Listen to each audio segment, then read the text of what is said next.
মশলা ফুলকপি, মশলা ফুলকপিতে আছে মূলা, ফুলকপি, আলু, টমেটো সস, পেঁয়াজ, আদা, রসুন এবং পাঁচফোড়নের বাগার, সাথে 4-5টি তেজপাতা। হ্যালো, আসসালামু আলাইকুম। আমি আজকে রান্না করব মশলা ফুলকপি।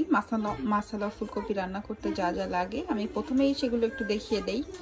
এখানে আছে ফুলকপি এবং ছোট সাইজের একটি মূলা, এখানে আছে 100 গ্রাম চিংড়ি মাছ, এখানে আছে 2টি ছোট সাইজের পেঁয়াজ, একটি রসুন, কিছু কাঁচামরিচ ফালি, এখানে আছে 1 টুকরো আদা এবং 1 টুকরো রসুন। আমি আর নিয়ে নিয়েছি এখানে একটি বড় সাইজের আলু, তেঁতুলের সস। আমি এটার সাথে 1 টিস্পুন সুগার মিলিয়ে নিয়েছি। প্রথমেই আমি সিদ্ধ করে নিব। দেখতে পাচ্ছেন আমি কিছুটা পানি দিয়ে দিয়েছি। পানির মধ্যে আমি পরিমাণ মতো লবণ দিয়ে দিব সিদ্ধ করার জন্য এবং হলুদ দিয়ে দিব আমি হলুদ দিয়ে দিব। আমি 5 মিনিট ধরে সিদ্ধ করব। 5 মিনিট পরে আমি প্রসেসিং শুরু করব। এখন আমি ঢাকনা দিয়ে ঢেকে দিব। হলুদটা পরিমাণে একটু বেশি দিব যেন দেখতে সুন্দর লাগে। যেহেতু আমি পানিটি ঝরিয়ে ফেলবো তো হলুদের গন্ধ থাকবে না রান্নার মধ্যে। আমি ঢেকে দিব 5 থেকে 7 মিনিট আমি এটা জাল দিব। বলক উঠে গেলে পানি ঝরা দিয়ে রেখে পেঁয়াজ কুচি, এখানে হাফ পেঁয়াজ কুচি আর 2 কোয়া রসুন এবং সামান্য পরিমাণে আদা এবং চিংড়ি মাছ আমি ভালো করে ব্লেন্ড করে নিব। এটি মশলা আমি আরেকটু দেখিয়ে দেই। এটা আমি ব্লেন্ড করে নিব। এখন আমি আরেকটি প্যানে তেল দিয়ে দিয়েছি আর দেখতে পাচ্ছেন এদিকে এটি সিদ্ধ হচ্ছে, বলক উঠে গিয়েছে। আর কিছু সময় পরে আমি পানি ঝরিয়ে ফেলবো এবং আমি কিছুটা এই যে একটি বড় সাইজের আলু করে রেখেছিলাম, আমি আলুটা এখন দিয়ে দিব। দিয়ে ওটির সাথে ভালো করে মিশিয়ে দিব।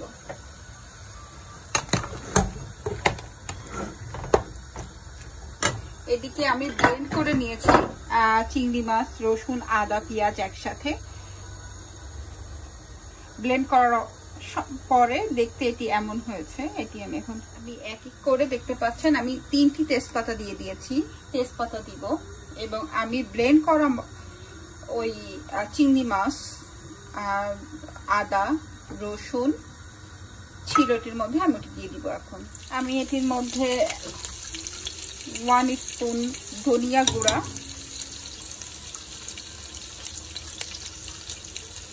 হাফ স্পুন মরিচের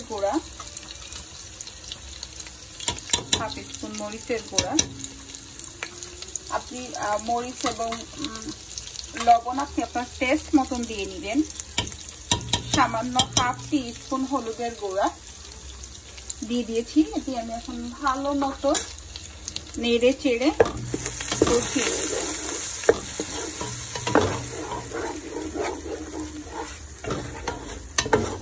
কষাতে বেশ কিছুটা সময় লাগবে, লাইক 3-4 মিনিটস আমি খুব ভালো মতো করে এটি কষিয়ে নিব। ততক্ষণে এটি আমার সিদ্ধ হয়ে গিয়েছে। আমি পানিটা ঝরা দিয়ে মশলা কষানো চলছে, দেখতে পাচ্ছি।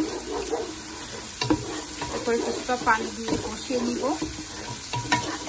2 মিনিট ধরে আমি কষিয়ে নিয়েছি তেলে। এখন পানি দিয়ে আরো 1 মিনিট কষিয়ে নিব। কষিয়ে নিয়ে আমি অ্যাড করে দিব ভেজিটেবল পানি ঝরিয়ে রেখেছি। কষানো মশলাগুলোর মধ্যে আমি সিদ্ধ করা ফুলকপি, মূলা, আলু একসাথে করে সিদ্ধ করা আমি দিয়ে দিয়েছি। এটি আমি 2-3 মিনিট কষিয়ে নিয়ে পানি দিয়ে দিব। যে পরিমাণ কেউ ঝোল খেতে চাইলে আপনি ঝোল করে রান্না করতে পারেন। কেউ একটু মাখা মাখা খেতে চাইলে কম পানি দিয়ে রান্না করতে পারেন, আবার কেউ চাইলে একটু ড্রাই করেও খেতে পারেন। আরেকটি প্যানে তেল দিয়ে দিয়েছি। আমি এখন ফোড়ন দিব। একটু মশলা ফুলকপি আমি দেখিয়ে দেই। আমি একটু গামাখা ঝোল রাখবো, গামাখা ঝোল, তো আমি সামান্য পরিমাণে পানি দিয়েছি। আমি এখন এটি ঢেকে দিব। ঢেকে দিয়ে এটি 2-3 মিনিটস জাল হবে। এদিকে আমি বাগার দিব, যে তার সমস্ত কিছু রেডি করে ফেলবো। সামান্য পরিমাণ পাঁচফোড়ন দিয়ে দিয়েছি, পেঁয়াজ কুচি,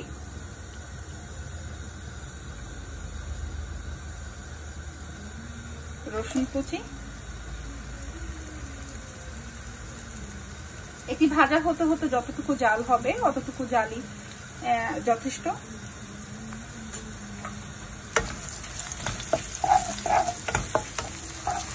অলমোস্ট ডান। আমি পেঁয়াজ বাগার দেওয়ার উপকরণ পেঁয়াজ, রসুন, কাঁচা মরিচ, পাঁচফোড়ন অলমোস্ট ডান।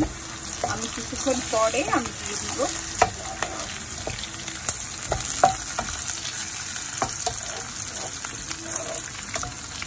একটু দেখিয়ে দেই। আর একটু চুলা এটি হয়ে গেছে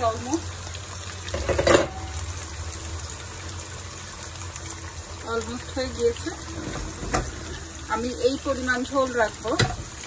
আপনারা চাইলে একটু শুকনা রান্না করতে পারেন।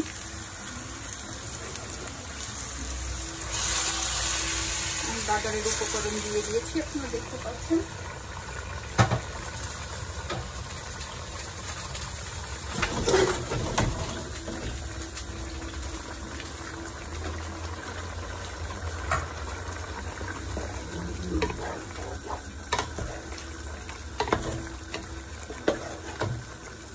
আমি আর 1 মিনিট পরে তেঁতুলের সস দিয়ে দিব। আপনারা চাইলে যদি কেউ সাওয়ার টেস্ট পছন্দ না করে তেঁতুলের সস না দিলেও সমস্যা নাই, কিন্তু দিলে এটি একটু ডিফারেন্ট টেস্ট করে, কমপ্লিটলি ডিফারেন্ট, যেটি আপনি আগে কখনো খান নাই। আমি এখন দিয়ে দিব।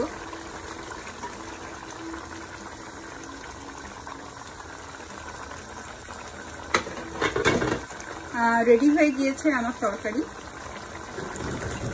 মশলা ফুলকপি রান্না হয়ে গিয়েছে, আপনারা দেখতে পাচ্ছেন। মূলা, আলু, ফুলকপি, আপনারা চাইলে টমেটো অ্যাড করতে পারেন। যদি তেঁতুলের সস না দিতে চান টমেটো অ্যাড করতে পারেন। আমি আবারও বলে দিই ছোট করে, আমি দিয়েছি আদা, রসুন, পেঁয়াজ একসাথে চিংড়ি মাছের সাথে ব্লেন্ড করে রেখে দিয়েছি, এবং বাগারের জন্য দিয়েছি একটি হাফ রসুন কুচি, হাফ পেঁয়াজ কুচি এবং 5-7টি কাঁচামরিচ। আমি চিংড়ি মাছের ব্লেন্ডটি ভালো মতন কষিয়ে নিয়ে ফুলকপি কষিয়ে নিয়ে পানি দিয়ে দিয়েছি, এবং এর আগে ফুলকপি কিছুটা সিদ্ধ করে নিয়েছিলাম। এছাড়া আমি বাগার দিয়ে দিয়েছি এবং তেঁতুলের সসটি লাস্টে দিয়ে দিয়েছি। সবাইকে ধন্যবাদ। সবাই সাথে থাকবেন, দেখতে থাকবেন, এবং আমার চ্যানেলটি সাবস্ক্রাইব করতে ভুলবেন না। সবাইকে অসংখ্য অসংখ্য অসংখ্য ধন্যবাদ। প্লিজ আপনি একটু সাবস্ক্রাইব করবেন যদি আপনার ভালো লেগে থাকে।